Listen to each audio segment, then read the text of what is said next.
Akasbani Imphal Nayani Devina Pau Pajari Ahanbada Maru Oiba Pau Mukhyamantri Nongthombam Birena Hairi Raja Sarkarna Drakki Mayukta Jangsiliba Khongjangbu Mahiroi Lupsingna Saruk Yagani Haina Phongdorakliba si Thagatningaini Manipurda ngarang nauna mioi kuntaret COVID-19 positive oiki active case samani phumari leiri Kendra Skill Development and Entrepreneurship na sinduna laibak asigi tongan mafam chanida Pradhan Mantri National Apprentice Mela ngasi pangthokani amasung Sri Lanka da Rashtrapati Gotabaya Rajpaksana pham thadokraba matungda laibak adugi maru oiba birodhi dol singi oiba interim government ama semnanaba thaurang tokre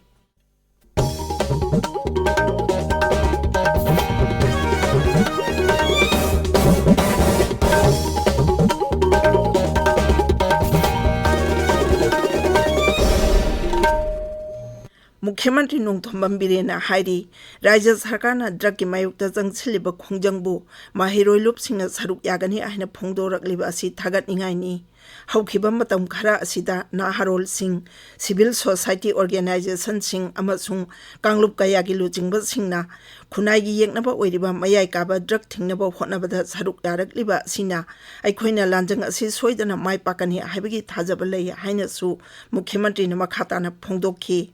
Social media da thagat pawarol amada Mukhyamantri na hai Manipur University Students Union Musu Manipur University Tribal Students Union amasung Manipur University and All College Tribal Students Union Imphal gi mihut singa ngarang Mukhyamantri gi secretariat unabada Mahiroi Lupsing asina War on Drugs campaign da saugatkani haini iba cherol sing pisilakhi Amaromda Makhwam Maram Jingi Jingning Kaibigi Thaudokta Awaba Taraba Jingda Mateng Pangnabagi Dama Liangmai Naga Council Manipur na ngarang Mukhyamantri gi relief phanda lupali singyak haigi selgi tengbang piki senpham adu council asigi mihut singna Mukhyamantri Nongthombam Birenda khusinnakhi Raja Sigi Class 11 Tamliba Lower Income Group ki Mahiroi Singda Rani Gaidin Unupi Singi Scheme Makhada Sentang Piragani Haina Mukhyamantri Nongthombam Birena Lauthokhibabu BJP Scheduled Tribe Morcha Manipur Pradesh na Thagatpa Phongdokre Scheme Masigi Makhada Mahiroi Amamamna Sahi ani chupna secondary thake mahi tambada season anaba lupali sing kunmanga piragani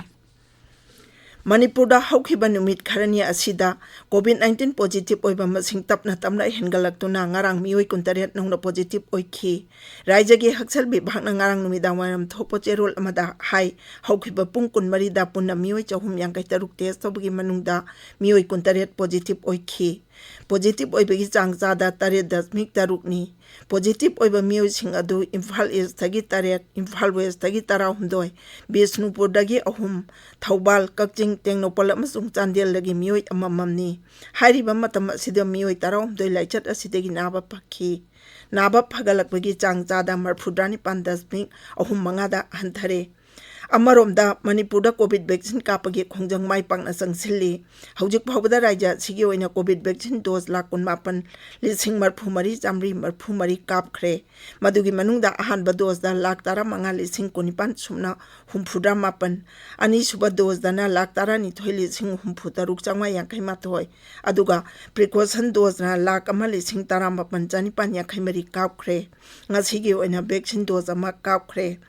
Marak asida Meghalai da ngarang nauna mioi kunmari COVID-19 positive oikhi raja asida hujik active case masing chama sure mioi tarukna laichat asidagi naba phakhi raja adugi oina is Khasi Hills amasung Silongda COVID nabagi chang khwaidagi wangli raja asigi oina hujik phawada vaccine dose lakun mangali singni phum doi supna humphumari kapkhre madugi manungda ahanba dose da lak tara mari li sing kuntra chahumar pumathoi ani suba dose da na lak tara li sing humphumdoi chatuk humphunipan aduga precaution dose na li sing ni phumapan supna tara manga kapkhre ngasigi oina vaccine dose taramathoi kapkhi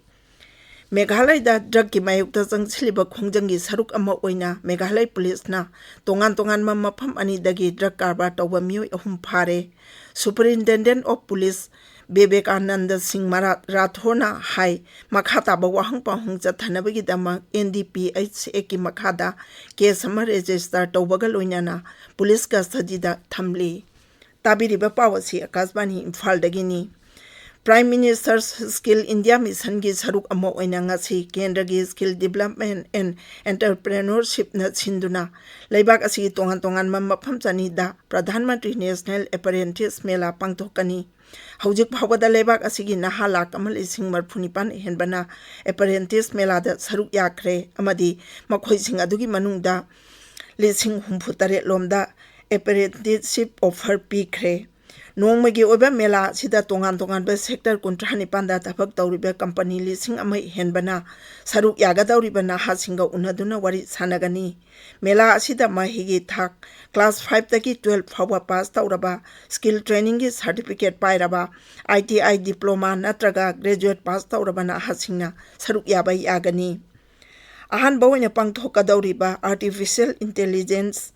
in Defense Symposium and Exhibition Ngaksel Mantri Rajnath Singh ngasi hodok lagani New Delhi da pangthokadorbe thauram asida Defense Mantralay gi Department of Defense Production na sinbani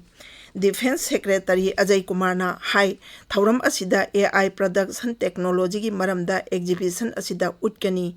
thauram asi Bharat na ningtamlakpa chahi humfuda manga surakpaga loinana sangsiliba Azadi ka Amrit Mahotsav amasung ngaksel gi lamda Atmanirbhar Bharat ki khongjangbu henam mapangal kankhat hannabani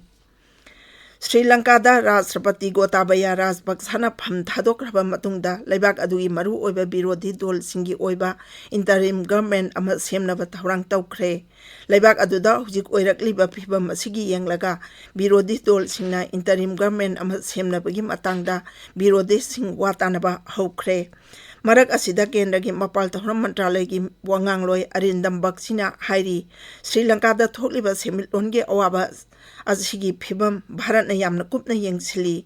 New Delhi da paumi singa unaba mada Sri Baksina hai chahi asi khakta da Bharat na Sri Lanka da US dollar billion ahum da smik nipan gi senpham pikhi madu Sri Lanka da thokliba semilon ge awaba du paganaba haiduna pikhibani hojik thokliba Sri Lanka gi wathok asida leibak adugi miyamna thengnariba awabada Bharat na saruk yari masiga loina na Kendra gi mapal thauram gi wangangloi asina Sri Lanka gi miyamna wathok asigi waruisin puraknaba hotnabada ganatantric oiba khongthang laukhatpinaba su appeal tawki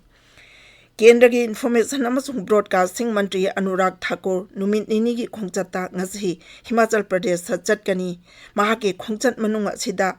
Hamirpur amasung Unna jila da pangthokadawa tongan ba thauram kaya da saruk yabaga loinana miyamgi mitin singda wa ngangani Mapan thauram mantri Dr. S. Jaishankar na hairi Pradhan Mantri Narendra Modi gi liting makhada leibak asina chakwa tawrangi thabakta hena khumang yangna sangsilakpa singda malem gi leibak kayana leibak asiga marup mapang oibegi mityeng thamba hongnarakli mahakna hai sakarna paikhatliba chakwa tawrangi thabak kaya asina mioi kaya thabak pibagi khudongchaba piri Tiruvananthapuram da paumi singda Sri Jaishankar na hai haukhebe chahi nipan asida NDA sarkar asina mapung oiba lambi thong kaya sengwatuna yumthangnariba Gulf leibak singa hena phaba mari thamba ngamle Gujarat ke Ahmedabad shahar da nong leptana chubadagi mafam kaya da ising mokhalakpadagi ising thumjille phibam asi yenglaga district administration na Ahmedabad municipal corporation na konba mafam singda laiba school sing suti thadokre amaromda Telangana gi nongpok thangba jila singda nong leptana chubadagi mahausagi punsida chauna akaiba thokle maru oiba turel kaya gi imai pana chele Hyderabad Meteorological Center na hairi Godavari turel gi imai pana chele lagliba numit kharani asida makhata na nong churaklabadi mafam kaya da ichauki awaba mayoknaba yabagi phibamda leire Raja Sarkarna numit umnigi oiba mahai tampam sing suti lauthokre Mukhyamantri K. Chandrasekhar Rao na phibam adu kumna yengsin khibaga loinana mipung khudingmak mikum ahom singna leinaba khangankre Aroibada maruoiba pau amo anna Mukhyamantri Nongthombam Birena hairi Raja Sarkarna draki mayukta changsiliba khongjangbu mahiroilup singna saruk yagani haina phongdorakliba asi thagat ningai ni